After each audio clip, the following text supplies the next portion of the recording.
couple former Steelers find new homes, and we do a quick preview of tonight's first preseason game. Big Deke news.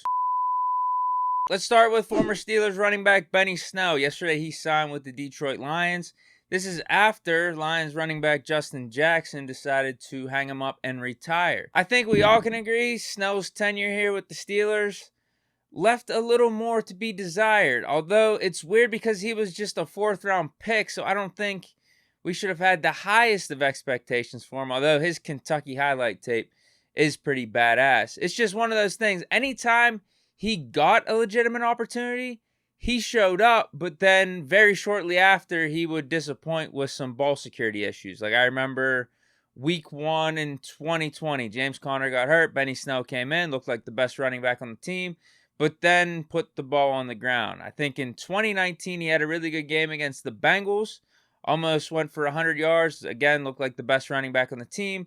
And then the following game against the Arizona Cardinals put the ball on the ground. So that's why he was never able really to get a consistent role with us here in Pittsburgh. I mean, at least he did do some stuff. And then he also contributed for special teams. But best of luck to him with the Lions, except for whenever you're facing the Steelers. And he actually might have a chance to make the team. I could definitely see him being solidly that third back, because if you look at Detroit's depth chart, they have Gibbs, and then they have David Montgomery, and then a bunch of no-names after that. So hopefully Benny Snell could find some new footing or some new ground in his new home in Detroit.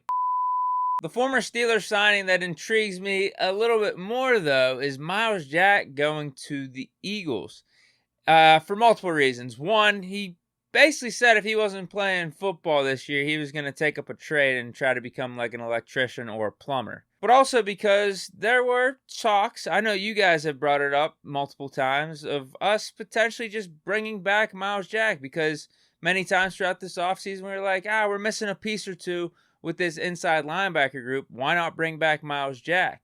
And I wasn't too gung-ho about it. I just felt like we could leave last season when it came to that inside linebacker group. And we already cut Myles Jack because of his cost. He was going to have like $11 million cap hit. We signed him for a 2-year deal for $16 million, so $8 million a year.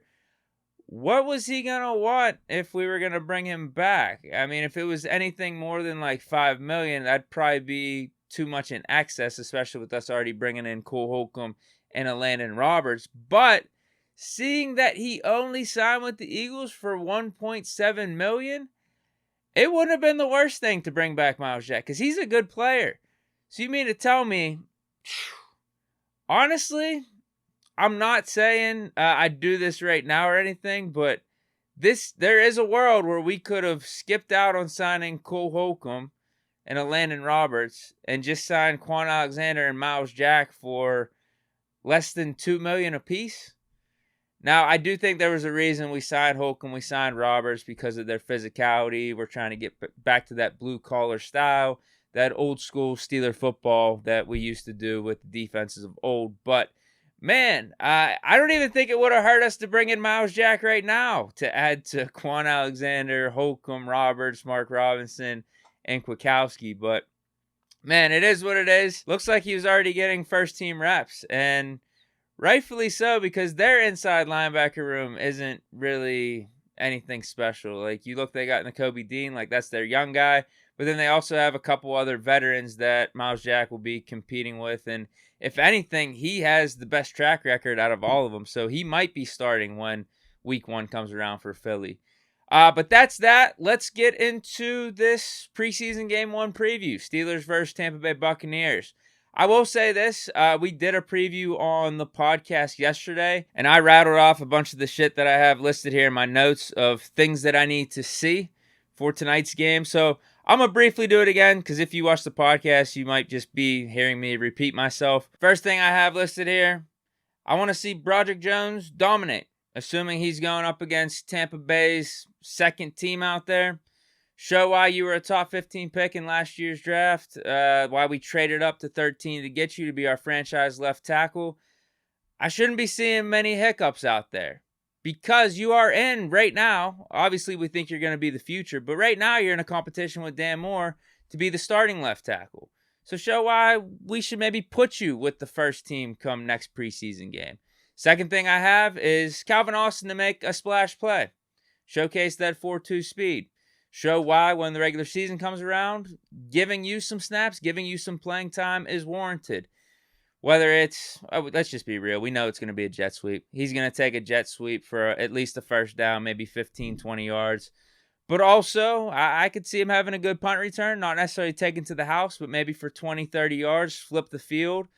Or a deep shot is thrown to him from Kenny or Mitch for 40-plus yards. So, yeah, there's a couple things that Calvin Austin can show. Just give me one or two plays that just jump off the screen. But speaking of quarterbacks and Pickett, I think for him, he needs to look surgical out there. Like he has full command, full control of this offense. The year 2 jump is going to be inevitable. And I don't need to see the explosive plays, although I do think we're going to get a deep shot like what we did in training camp early on just to send a message. But what I'm talking about is give me something like 9 for 11, 10 for 12, 100-plus yards, and a touchdown. Just get the offense moving. Let them know that, like, you're the new leader on the block. Like, this is your team. Next, we were talking inside linebackers with Myles Jack. I need some action from this group. I'm not singling anyone out, but show why this unit is an upgrade over last year's, because we've completely revamped the players that we have for inside linebacker. Whether it's Atlanta Roberts, Cole Holcomb, Mark Robinson, Quan Alexander, give me some tackles for loss, make some stops in the run game, show me some splash. Just show me something as a unit. Give me more and more optimism, because I already am more optimistic about this 2023 group than what I was at the end of 2022 with those guys. Just show us something. Show us why you aren't going to be the biggest liability on this Steelers defense like many expect you to be. But the last three I'll go over briefly. One, I have also JPJ to not be getting cooked out there. Obviously, it's a good thing whenever your secondary isn't getting cooked, isn't letting big catches, or isn't letting a ton of separation. But in particular with JPJ, he had that big catch on him in training camp by Pickens. Like, if that happens, so be it. You find the good coverage. You find the silver lining in that. But to see separation being had against you, that's not something that you want to be popping up on tape. And then we also have Darnell Washington to just be moving people, to be blocking good, opening up running lanes, giving protection for the quarterbacks, because I feel like not only are we just going to want to see that because it'll be incredible to witness, but also that's his best chance to beat out Zach Gentry for tight end too, because the thing that Zach Gentry has over Darnell Washington right now is that experience, is that reliability. So if Darnell can prove that he could do the little things right, obviously he has the athleticism and that wow factor over Gentry to get him on the field. So just being a good blocker, just holding his own on the line will start getting him in the right direction to beating out Gentry and getting some playing time when the regular season comes around. And then last thing, this one is obvious. We want to see Kendrick Green at fullback. So if he makes some good plays or does some good things there, the nickname conversation becomes even more and more serious. The other two I mentioned them briefly yesterday on the podcast as like honorable mentions, is Anthony McFarland. I just want to see him continue to work off the good things he was doing in training camp, or all the reports are saying at least. Because if he could be our steady RB3 with already Jaylen Warren being there and Najee Harris and provide that additional speed, that could be a sight to see for when the regular season and the real games come around. And then the O-line. I just want to see the O-line look the part. We should be a top 15, top 10 unit.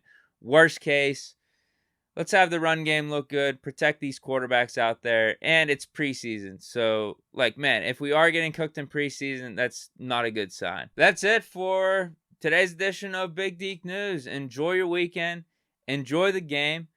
For the post-game report, the Big Deke post-game report, we're taking that over to the Bleacher Report app for this game. Actually, all the preseason games.